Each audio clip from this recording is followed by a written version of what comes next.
Alors, c'est très chaud du côté de Carlo Ancelotti, l'ex-entraîneur du Real Madrid et actuel sélectionneur du Brésil, a été condamné mercredi 9 juillet à 1 an de prison et plus de 386 000 euros d'amende pour fraude fiscale.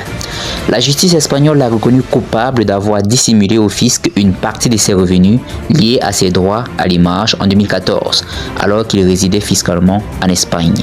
Nous vous en disons plus.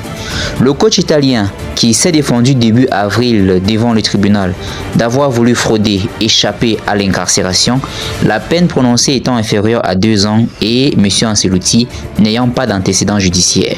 En revanche, l'homme au sein Ligue des Champions en tant qu'entraîneur, plus de 2 comme joueur, a été blanchi des accusations similaires pourtant sur l'année 2015.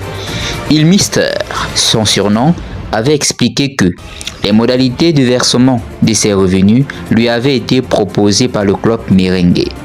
Il assurait avoir perçu 6 millions d'euros nets annuels, dont 15% sous forme de droits à l'image.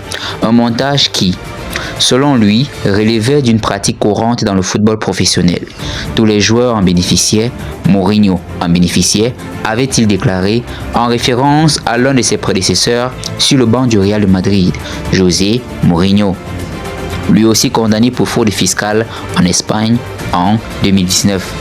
Le parquet avait requis une peine de 4 ans et 9 mois de prison contre le sélectionneur de l'équipe du Brésil. Bien qu'il ne réside plus en Espagne, Carlo Ancelotti devra s'acquitter de l'amende imposée tandis que sa peine de prison sera aménagée conformément à la législation espagnole.